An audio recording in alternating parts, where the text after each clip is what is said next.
am delighted to be here, and Patty, thank you for inviting me to come. And I'm going to be watching the clock because I could take all morning. So I'm going to try very hard to stay on point because I love talking about horses mostly and horse racing. But after yesterday's discussions, I decided that I'm a horse person, but I am also a reptile person. So as you can see, and I asked my husband to take a picture of the desert tortoise, but he was in his burrow because it turned a little chilly in Tucson yesterday. So I do have a desert tortoise. He lives in that house. Sorry, he just didn't want to come out for a photo. But also, this is our Gila monster. I think he's a she, but we call him Giles. I know you don't keep him as pets. He chose us. We didn't choose him. We find him at our front door. He walks down my barn aisle. We have to keep him away from the dogs. They don't think he or she is as cute as we do. But this is one of my favorite animals. So yay for the lizards. So as I said, I am the horse person. I rode him Western. I ride him English. I rode him dressage. I rode him wouldn't do this anymore, with both legs hanging on one side, which is a little intimidating if you've never ridden side saddle before. I've followed along behind him in a wheeled cart, and I know we have at least one person here who has cattle, and we've moved bulls and a bunch of pairs through the Arizona range. So I've done a whole lot of things with horses, but today I'm here to talk about horse racing.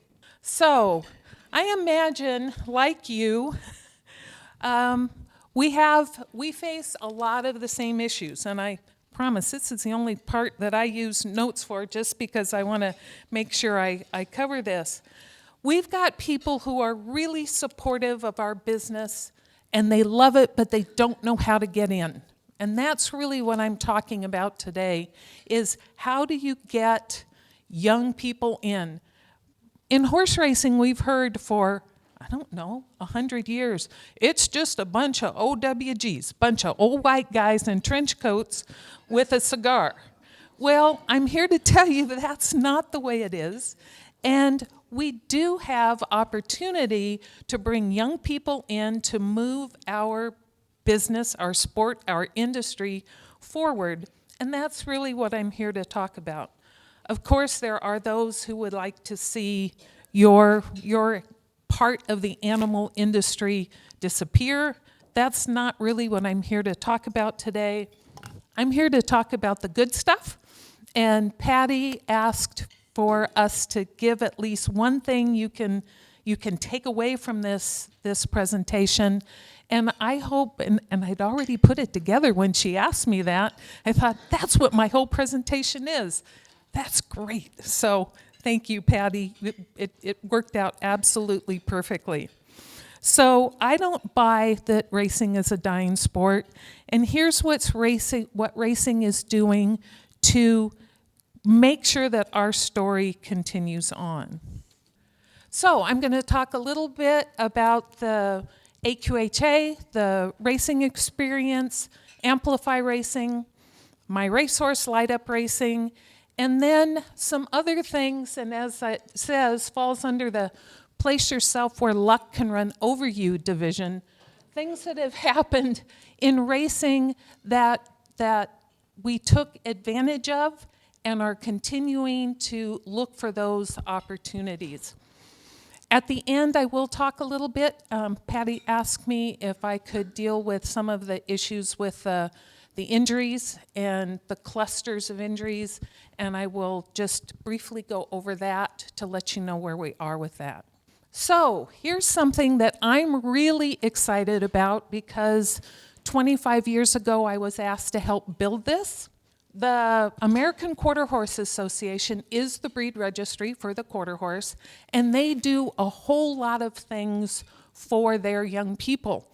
One of the things is this youth racing experience. The president of the organization at the time said, you know what, I had access to horses and the race horses when I was a kid, but not all young people do. Maybe there isn't horse racing in their community, and quarter horse racing is pretty regional. It's pretty much a west-southwest sort of event with some opportunity in the Midwest. So he said, let's put together a program that brings kids together and brings people together to learn about racing. So just a little bit, I am letting these programs speak for themselves. So I've pulled things off their website. I do happen to be a part of this one, so I can ask or answer any questions you might have. But it provides a behind-the-scenes, full-blown view of what racing is. In the morning, we take the kids to the track. They get hooked up with a trainer. They get to see everything that happens to the racehorses, how they train.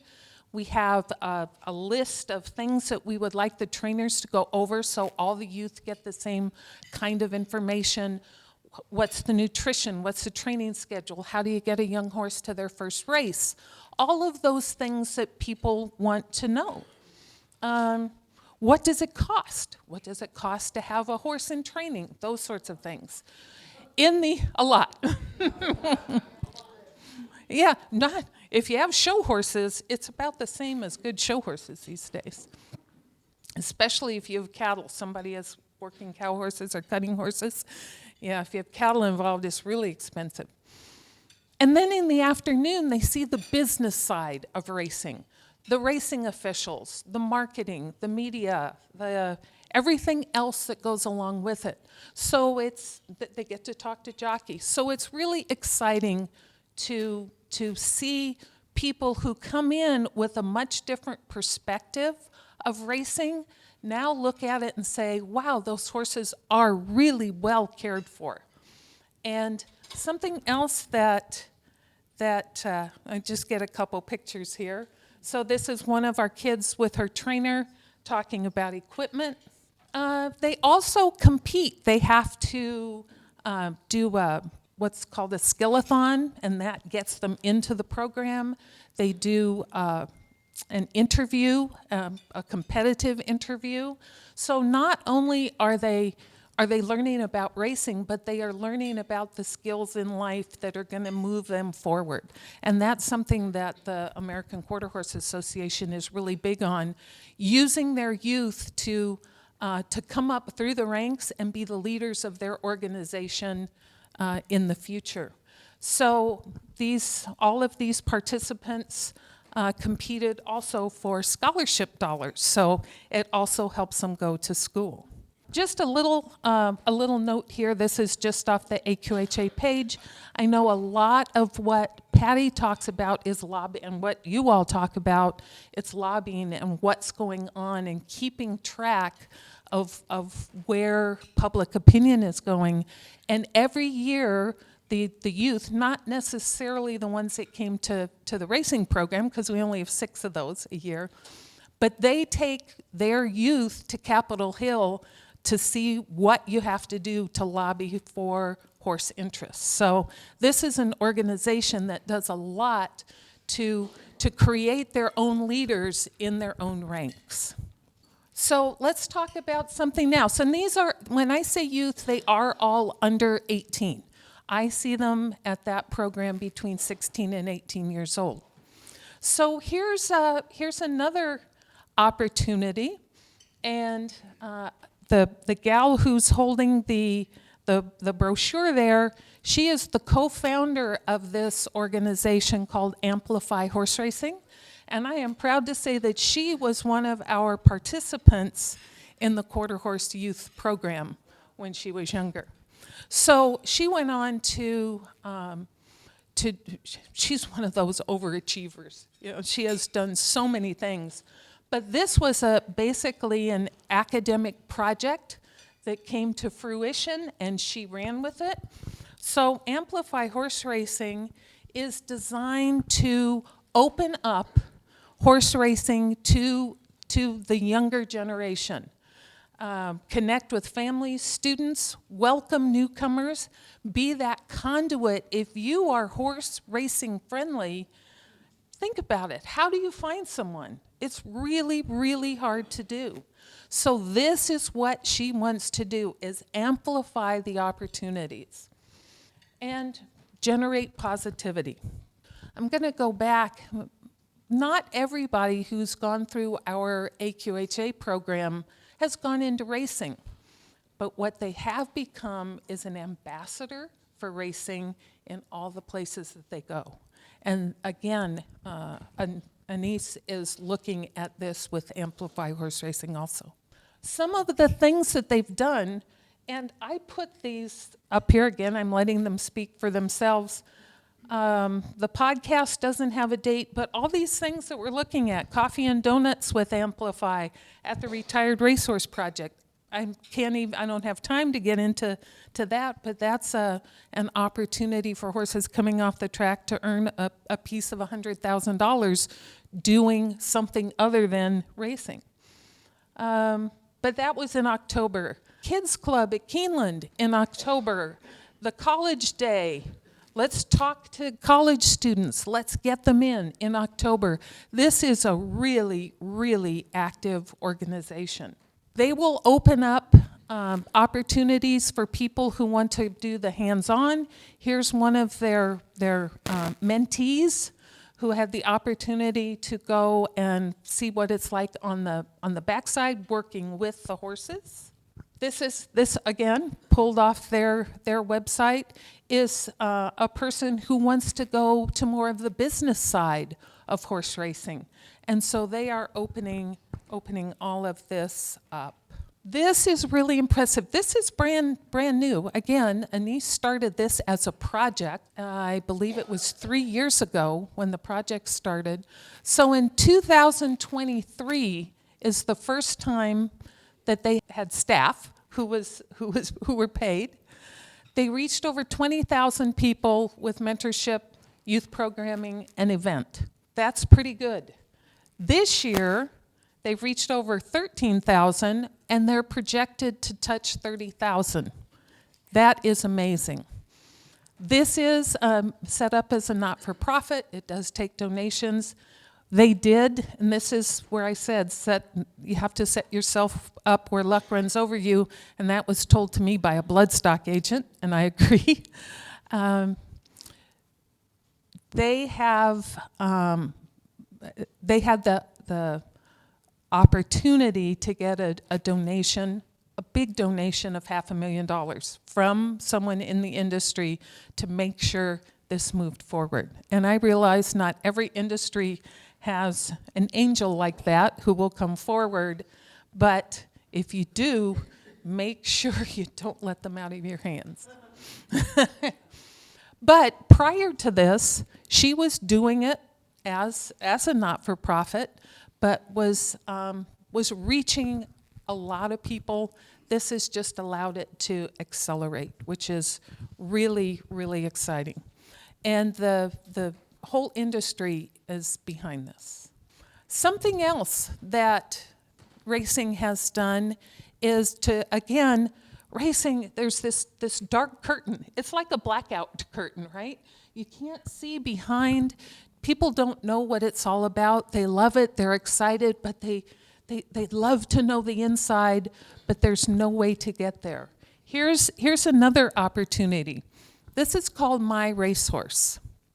This is the first organization, that's done this.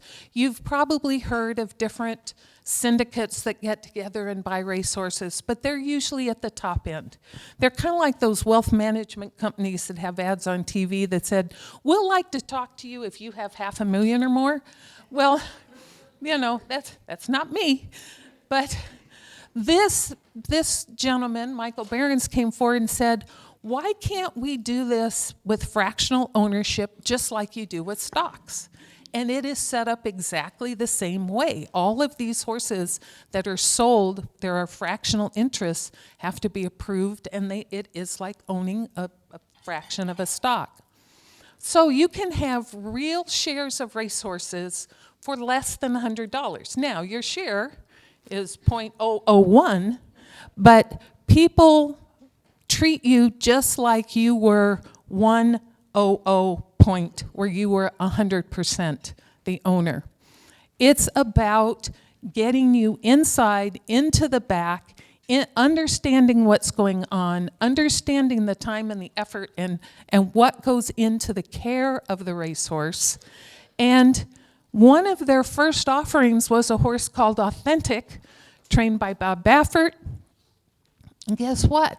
Authentic won the Kentucky Derby. So you have people who said, and I can't remember what it was. It may have been like $130 to get your piece, but there's 5,300 people who owned a piece of a Kentucky Derby winner who had never before been a part of racing. Yeah. They're not making all of these people get an owner's license again. No, they don't.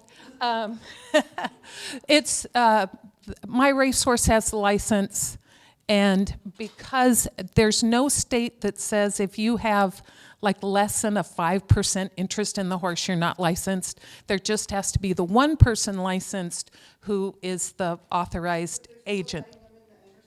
Absolutely. Yes.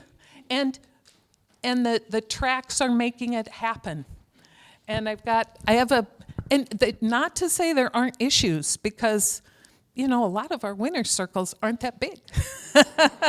So basically what they have to do with a lot of ownership numbers like this is they're doing lotteries and a draw for if you're an owner of this horse and you're going to be there, you get drawn if you can go to the paddock, just because it would be chaos otherwise.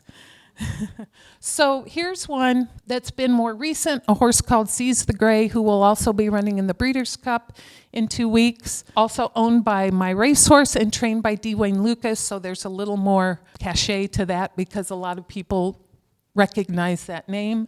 But if you look on the bottom down there, they did the winner's circle on the racetrack, so all those My Racehorse owners could go and get in that winner's circle. And the really cool part about it is, this is what they do. You get to go to the race. You get, it's not daily, but at least weekly updates on what your horse is doing. You do get the opportunity if you want to go to a farm. They have things set up, you can go to a farm.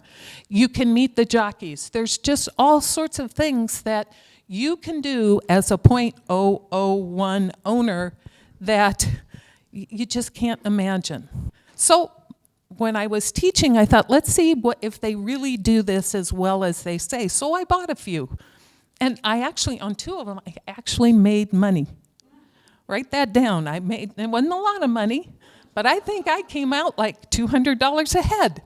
And as all true horse people, I have plowed that right back in and it's gone. So this is a horse that I own some silly fraction of, Caldera. And this is a young horse, hasn't started yet. But here is what I get. It says your horse worked, and it explains what the work was like. You can watch the work. They put videos up on the website. So, I can feel like I am the only owner of that horse, which is pretty cool. They also will send things and say, hey, we've got another horse. Are you interested? Here, the trainer, the pre-trainer, the person at the breaking and training farm, does a video. They show the horse galloping. So here's an example. There's a Munnings, and Munnings is a really hot stallion right now. And there's a colt for $79 a share. And that's all you ever pay. It's not a monthly thing. That's it. And then you too can be a part. It's really fun to do, and I'll tell you what, you get a lot of information. Here's something that is very new in racing, and it's called light up racing. So we went from youth and young adults to My Racehorse, who are people who are, for the most part, total novices, total newcomers to the business. Here's what the industry is doing to support people who are already professionals in the industry. So it's called Light Up Racing. And it was launched just recently. I put this up here, November 2023. A passionate group of industry participants strive to illuminate the path to transparency, awareness, and accountability in horse racing. So basically, this was an idea that was born in Australia. And because Australia is having the same sort of issues that we are. And so they took this idea and they brought it to the US. And I don't know, we maybe know Jeff Burke. He's a large animal veterinarian and specializes in horse racing. So the Australian-based initiative was called Kick Up Racing, where we call it Light Up Racing. So some of those organizers from that group have come and helped. So these are the kinds of things that brought this along. And this is, you know, you're going to hear this and preaching to the choir, I know. The anti-racing groups are well-funded, well-organized, and have been allowed to shape the public narrative of our industry unopposed.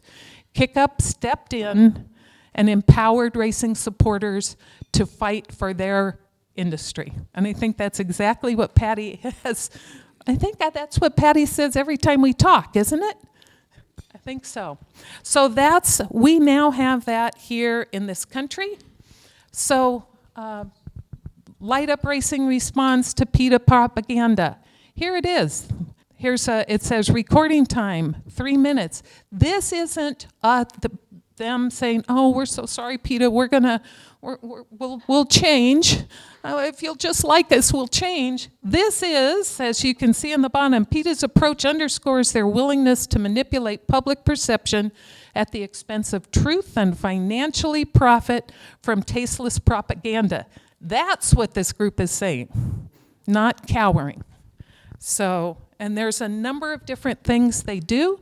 Dr. Burke gives some wonderful facts. He's very active, and you can find a lot of his direction on the website.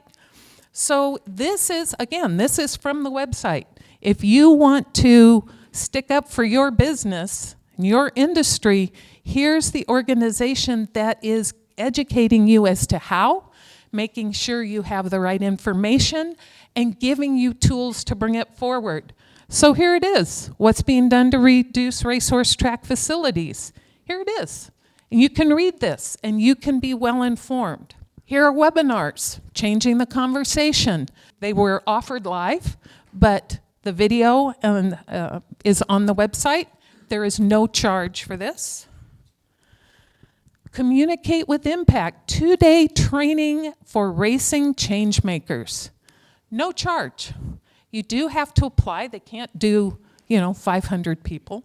You do have to apply for this, but this is 2 days of incredible media training specifically to our industry. And that's pretty exciting if you are interested in stepping up and stepping forward. And basically it says what's expected of me, and it is just come, listen, participate, and then take it forward. And for that, there is no charge. So that's a really important piece of what racing is doing. It's new. It's really, I think it's the most exciting thing racing has done in a long time. It is also a not-for-profit, so any money coming in is tax deductible. So we get to the general population. So how many people heard the story about Cody? Most people in the general population. This young man, and here he's 18, he was told, or his parents were told, that he would live until he was 2, and he lived to 18, and this is where I have to have my note. He had Wolff-Hirschhorn syndrome, which I always say it wrong, so I have to keep my note here. So basically, he was confined to the wheelchair. He had some hand motion. He was nonverbal. This was one of those stories that was something. It came through Make-A-Wish. Cody and his family do live in Kentucky, had nothing to do with the horse business. Through Make-A-Wish, Cody got to go to a farm. And one of the major farms support Keeneland, the racetrack, and the farm support the Make-A-Wish. Cody went, and they thought, oh, this might be a little tough because most racehorses or most horses are not real excited to go in and see a contraption with a small human in it. They're a little wary. But they brought forward a young horse, and he was just a weanling, 6 months old, not named at the time, and brought this horse forward so Cody could see the horse, and they were hoping that the horse might go to Cody, and it did. And he didn't seem frightened of Cody, whose what motion he had would be unpredictable, and the colt didn't seem to mind. And he ended up touching, and Cody was able, with what he could, to stroke the horse. And that was the beginning of this incredible story. We're going through COVID, Cody's depressed, there's all sorts of things. Cody gets a chance to come and see the horse again outside that first Make-A-Wish time. And so everybody who talked about animal bonds yesterday, this is the tearjerker part. So the horse does, and these are horse people. These are not the people who are out there and there's unicorns and rainbows and that's what the world is made of. The real horse trainers were saying, I think that horse recognizes him. And that horse did seem really interested in this kid. So they go back a couple times. The horse gets older. Cody goes to gets to see him, and the farm manager, and this is actually a big farm, it's Godolphin, so it's Sheikh Mohammed's farm. The farm manager says, they have a lot of horses. People get to name them because you run out of names. They said, well, let's call this horse Cody's Wish. Okay, so Cody's Wish goes to the racetrack. Cody follows it, and he's a good racehorse, not fantastic at the very beginning. Then he kind of figures it out, and Cody wants to go and see the horse run. This horse, over 2 years, when Cody gets to show up, he wins. And he wins at a higher level and a higher level and a higher level. And the horse, the first year he goes, wins the Breeders' Cup, which is huge.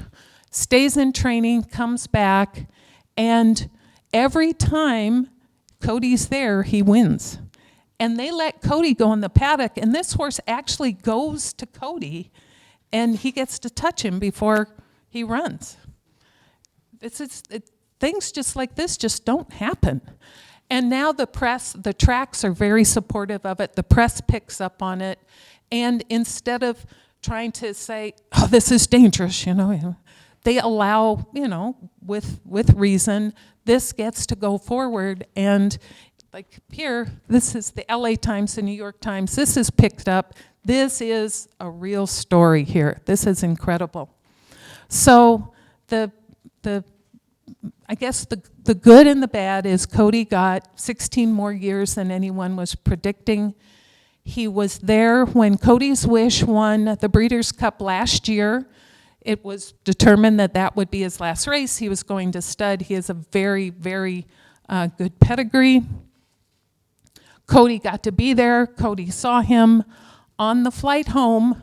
Cody apparently decided he'd seen what he needed to see. He got that horse through his racing career, and Cody died on the plane ride home. So there is a story. I am so pleased I got the opportunity to meet and work with the Dormans. I was the president of Turf Publicists of America when we were the first group to give him an award. I told the family we would be happy to travel to Kentucky to give them the award because they had never flown. Actually, Cody's dad had never been on an airplane before. Even though he was a mechanic for planes, he had never flown. And they did fly Cody and his dad and the family out to accept the award in Arizona. So I was able to spend 2 days taking them around and showing them things. It was pretty exciting because they figured out Cody could go and do some things, and his dad got to go on his first airplane ride. A story like this, everyone said it should be a movie, and indeed, It is going to be a movie. I am hoping that the racing industry embraces it, supports everything they can, try to make it as authentic as possible, because you know what happens when producers do something and you end up with the movie secretariat and everybody's singing and washing the horse out in the front yard. Hopefully that doesn't happen, but they're starting this now. And I am sure that horse racing will embrace this and carry it on to show that we are more than just a gambling sport. There's another person who is bringing the outside in, and this is Jon Stewart. John, the reason I have this note down here that he worked his way up from a $10 an hour production line worker at Toyota to now he's a put a B or an M or a B or a billionaire or a trillionaire. He is a self-made man who has done incredibly well. He too has said, you know what, I love this business. And again, I realize you can't just go and say, hey, you're a millionaire, come and help us. That's kind of like the redneck version of retirement, which is what, buying a lottery ticket, right? But if it comes to you, take advantage of it. Jon Stewart had been a fan of the sport for 30 years. He never forgot that initial passion, and he decided that he would try to open it up and make racing less intimidating. So there's his quote, it can be intimidating to try and get into the sport. We're trying to be more transparent. So what is he doing? Some of these wonderful horses that he's bought, he will parade for the public so they can see. This is a lovely race mare, Goodnight Olive. She was retired, is going to the breeding shed, but he took her to Keeneland so the people who had followed her for years could see her one last time and send her off with fond farewells. He also bought a horse from Bobby Flay. Bobby is a big racehorse owner and breeder, both here and abroad. This is one of his homebreds, Pizza Bianca, that, who else would name their horse Pizza Bianca? Who he sold and has a little buyer's remorse, and John has said, you know what, I'll sell her back to you. That's the kind of sportsman he is. So what else is he doing? He does a lot on social media, and people could win the opportunity, just somebody who follows him on social media could win the opportunity to see what the sales part is like. So maybe that's a little more related to what we've been talking about here, you know, the breeding side of the industry.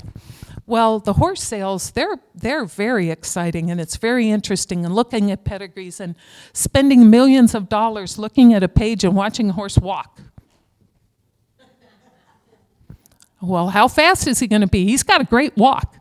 All right. Well, they are related. I have to say the walk and the gallop are related, but that's how we choose and pay a whole lot of money for these horses. So these lucky people got to sit in on the planning. So what did they get to see him buy? I know it's probably pretty hard to see in the back, and all this was live streamed too, so he is trying to share his experience with the world. Well, in 2 days, he spent $3.7 million. That'd be pretty fun, huh? Hey, I think we should buy this one. Go ahead, raise your hand. So anyway, this is really the exciting part is we have people in our industry bringing people behind the scenes. You know, I would love, I'm going to put this out there. You know what would be cool for me? I watch the dog shows. I watch the National Dog Show. I watch Westminster. What would be so cool is to be in the back and be able to see what's going on. I've shown a lot of horses at the sales, and at the horse shows. The sales are more important because if you stand them up poorly at a horse show, you don't get a ribbon. If you set them up poorly here, you might not get the extra 100,000, 200, or 300,000 if you don't show them to their best ability. So I've shown a lot of horses. I would love to learn how to set up a dog and show. That would be cool. What's different? What's the same? The whole point, my guess, you tell me if I'm wrong, is to show off the dog's best traits and as much as possible, hide the ones that aren't so good. There you go. So I'd like to do that. And so maybe there's other people like me, and you could get them in to your sport and say, wow, this is pretty cool. So he knows that the Breeders' Cup's coming up. It's it's a real high-end event. What did John Stewart do? Bought a 150-person section, and it's going to let people come in at a nominal fee. It's not going to be the $3,000 to get in there. They're going to be able to participate at the high level for a nominal fee. And I think that is just incredible. So I'm going to just switch gears a little bit. Marcia Kelly, who I met, I think through Marcia is how I met Patty.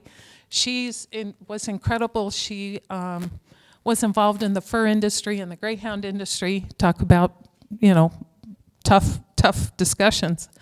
And she always said, always make sure you've got your house in order first. So I think about that all the time, and Marcia, I still think back, if anybody asks me a question or I'm asked to do an interview, I think of all the things that Marcia drilled home, that this is what you do and this is what you don't do. HISA, the Horse Racing Integrity and Safety Authority. How did we get there? Let me just give you a really quick, and I think I'm gonna be on time, Patty. I'm gonna try to make us start and be right on here. I need to give you just a little background if you're not familiar with horse racing. Each state decides if there's gambling or not, correct? This is a state's issue. They decide if there's horse racing. Well, if you are, as the state of Arizona or California or whatever, decide you're going to have horse racing, you make up your own rules and regulations.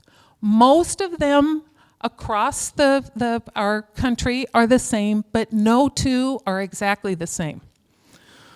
What's really different is because each state does their own rules and regulations, they promulgate the rules, they enforce the rules. Do all states have equal funding for anything they do? No. Some states are well funded, some aren't. The regulation is done through an administrative agency, which is the State Racing Commission. So there are some that have a big budget and people and staff and people who are very passionate about racing. There are other jurisdictions, other states, not so much. The budget is low, the people are state employees. It's not their passion. So is our regulatory structure across the country different? Yeah. Are there times you could get away with something here and not get away with it there? Yes. It's just the way it's the way our country is put together. There's very few things that are federal. So our industry wrestled. They said, why can't we be like the NFL? I said, well, because there's gambling. Why can't we have a commissioner? So part of the industry said, we'll just keep working together and try to get states on the same page as much as possible. Another part within the industry said, we have to figure out some way to make this federal, to get this as an umbrella over all racing. And at this point, I just want to let you know that this deals with thoroughbred racing only. It is not quarter horse, it's not harness. It's just thoroughbred people who came up with this idea. And so there was an act that was brought forward, it passed, it has now become the Horse Racing Integrity and Safety Authority. And it is, people are not sure exactly what it is because there is a lot of unhappiness with one camp. Mostly the horsemen don't like it. The people on the other side, breeders, major racetracks, they do like it. So it is, at this point, the law of the land. It falls under the Federal Trade Commission. So we are in some cases working under the feds. And what I want everybody to understand is that this wasn't the big bad government coming in and taking over. This was internal. This is the racing people wanted this to happen, so they moved it forward. It's just that within racing, we have both sides. We have the two factions. The idea was not to run everything in horse racing back to every little detail, but to be safety and welfare. So it's drug and medication and testing, as well as safety issues. So those are the rules and regulations that are overseen by HISA. This is the act, and I will make, Patty, we'll put this on here so you have these slides. If anybody wants them, you can have these. I'm more than happy to share them.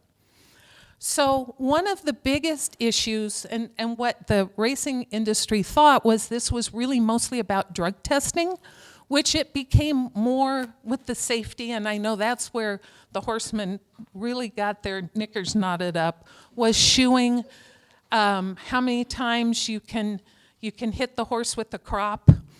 That's a real public thing. Racing now looks much different, and I have to say,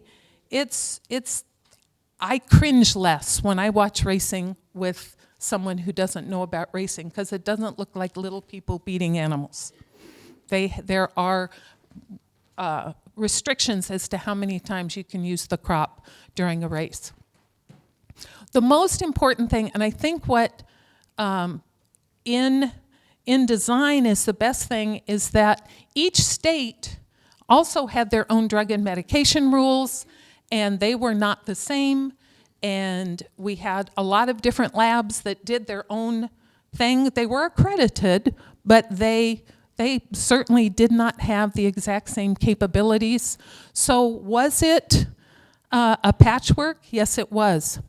So part of the act said there has to be one oversight organization to oversee. You can make your rules and regulations within the horse racing. You can figure this out, but somebody else is going to enforce them, because there was too much going on. Well, depending on what trainer it was, maybe we didn't look at that. Maybe, I don't know, was it true or not?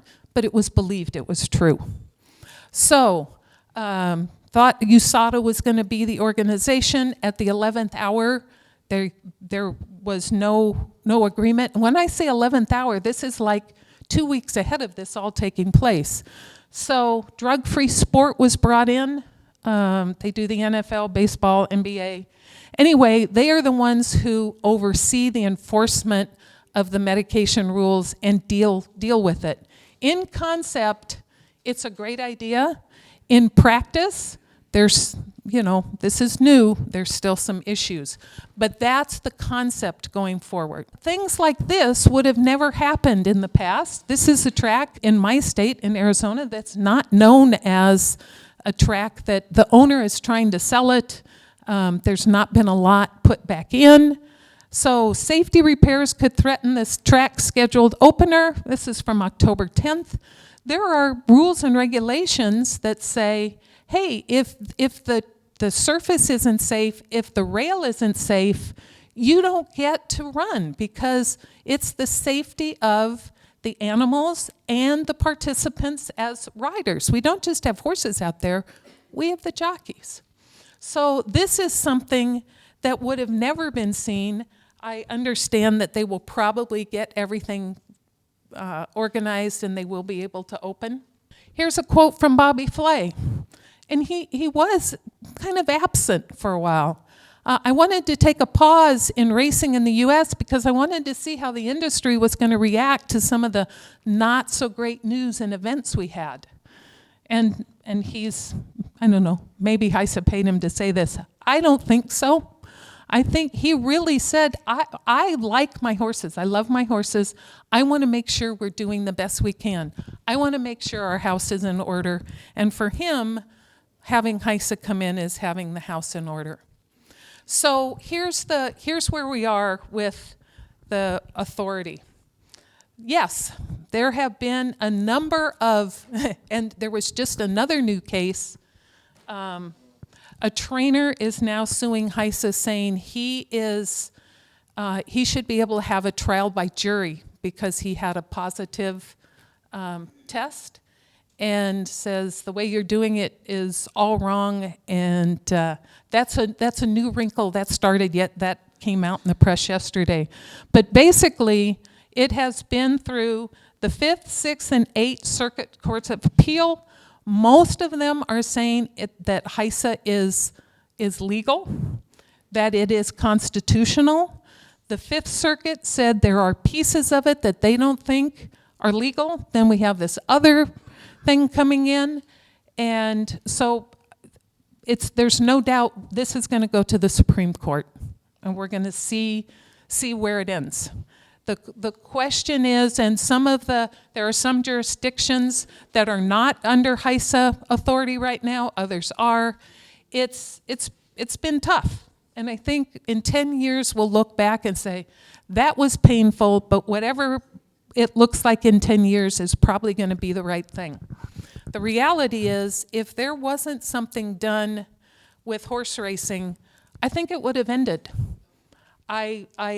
And most people in California, when we had the cluster of fatalities in California, California is a state that is different than if you were in Kentucky, and this is your bread and butter, and it's, Kentucky would say, just, move on. They don't do that anymore. But California, if it had gone to the ballot, horse racing, everyone in horse racing believes it would be gone. I don't think anybody had any doubt. So this is even pre-HISA. So a couple of the tracks in California took measures into their own hands and increased the rules and regulations to be able to race. There was much more veterinary oversight.